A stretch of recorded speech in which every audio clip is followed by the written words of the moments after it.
Good evening, Seneca Valley, and welcome to this week's Seneca Scout. I'm Evie Vogel.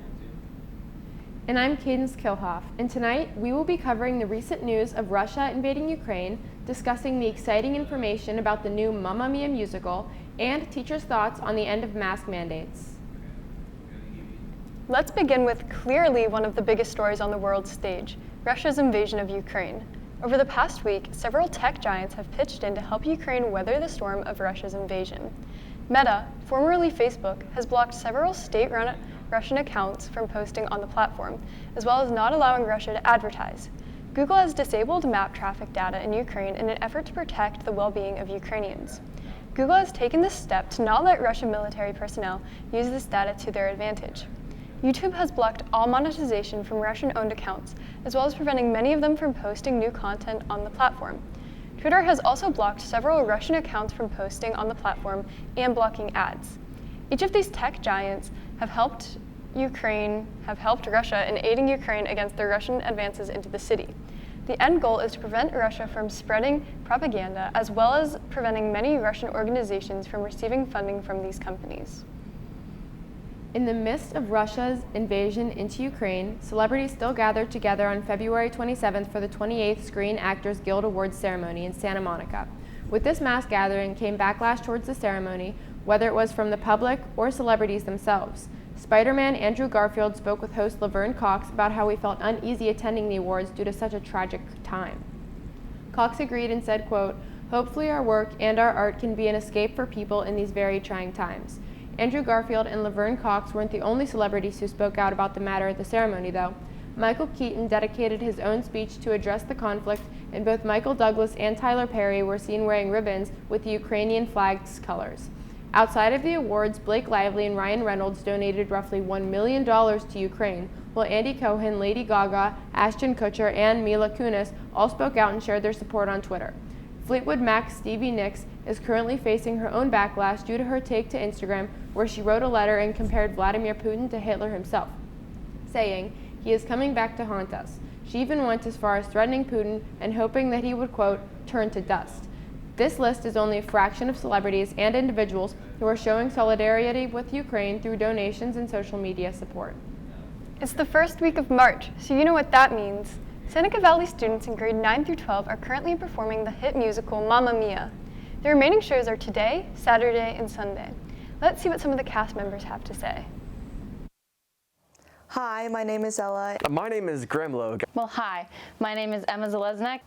Hi, I'm Callum Williams. And I am in an ensemble in the all-school musical Mamma Mia. I am part of the ensemble for the spring musical Mamma Mia. And I am an ensemble in the all-school musical Mamma Mia. I am a lead in the Seneca Valley musical Mamma Mia, and I play the character of Sam.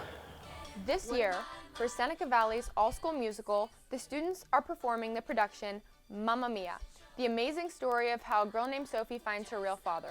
Let's tune in to see what the cast members have to say about the show. Mamma Mia is about a story revolving around a character named Sophie, who is the daughter of a woman named Donna, who had 3 different lovers that could possibly be Sophie's father, Sam being one of them. The story follows all 3 dads coming to the island off of Greece to go to Sophie's wedding, and none of them knowing what the father is and trying to figure it out.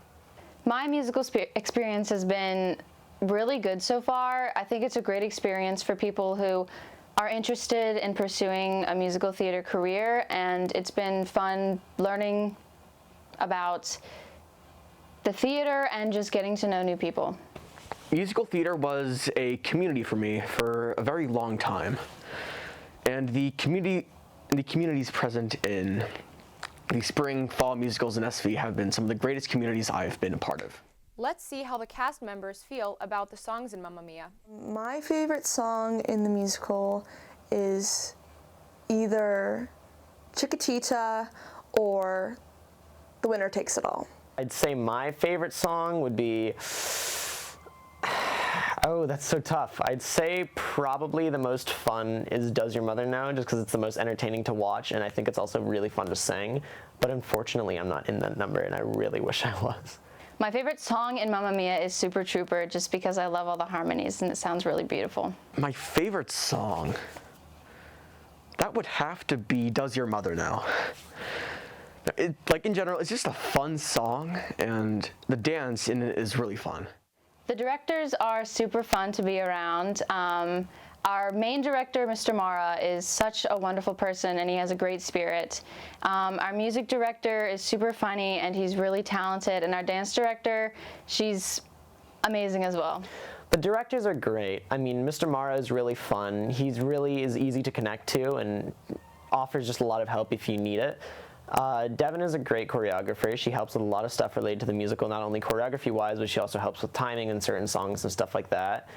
Mr. McGill is a great musical director. I mean, he's been a choral teacher for quite a long time, so it's to be expected. But, you know, just those being the main directors, it's just been really easy getting used to, like, knowing them because they're all really easy to get to know. And it helps a lot. And I'd say they're all pretty good. I'm wearing a Hawaiian shirt for today's musical practice because we started this new thing with musicals that we have a different theme night every time we rehearse. So like yesterday was pajama day, like, you know, today's Hawaiian shirt day, so that is why I'm wearing my Hawaiian shirt. The entire cast had an amazing time working on this production, and the remaining shows are tonight, tomorrow, and a matinee on Sunday. Go see Mamma Mia! With that behind-the-scenes look into the actors' experiences with the musical, we now turn to another crucial aspect of the show, the tech crew. Whether they're testing microphones, mixing the sound, or following lighting cues, a solid tech crew is essential for a strong performance. Let's hear from two members of the Mamma Mia tech crew, Owen Nichols and Allison Alexander.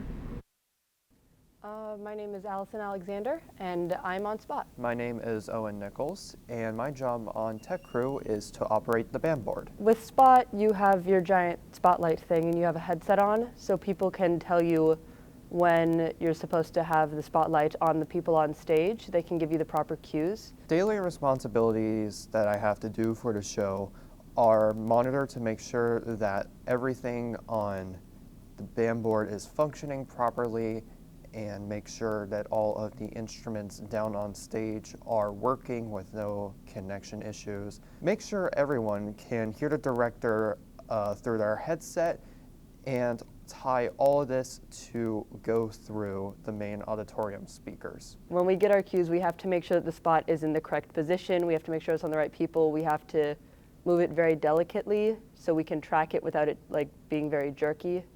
It's difficult, but it's fun. The stress does really get to you whenever it is actually filled, whenever the auditorium is filled with an audience of over 1,000 people.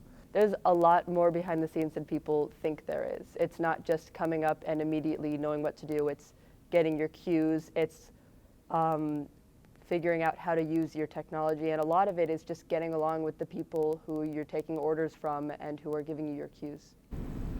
As 4 of Seneca Valley's wrestlers are on their way to compete in the Whippeal Finals this weekend, we are taking a look at one of the state's best wrestlers for our Seneca Scout Athlete of the Week, Tyler Chappell.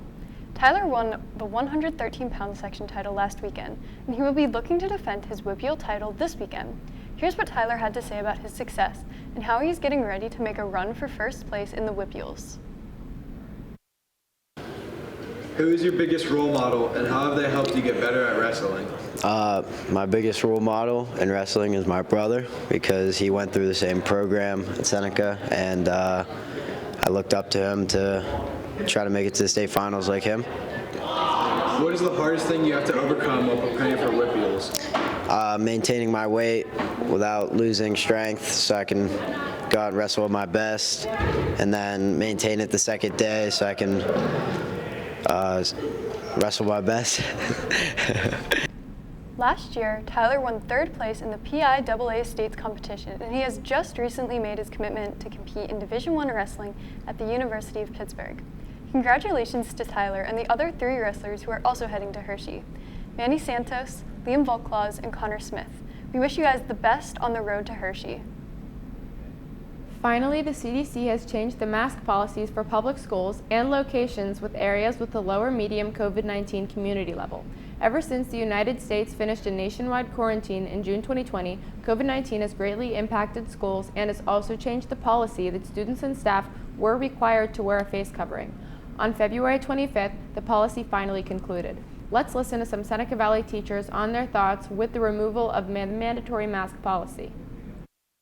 I was very excited that our district decided to go mask optional. I think with the number of people that are getting sick has gone down, and since the symptoms are much more mild, I think it makes sense to make it mask optional now. The mask optional policy, I think it's very important that we all are aware that we must be respectful of the students who decide to continue to wear a mask, because we don't know everyone's situation, either personally or at home. And I believe that making the mask policy optional, it still allows the flexibility for students to not wear masks who decide to. Well, I think the mask rules we've had here have always been based on numbers, and apparently, from what I've read anyway, the numbers have gotten to a point where we can eliminate masks unless someone chooses to wear one. So I think overall it was a good decision. Special thanks to Mr. Robertson, Mr. Hayward, and Mr. Stebbins for their thoughts. Well, that's everything covered. We appreciate you watching tonight's show and thank you for joining us. We will see you next Friday.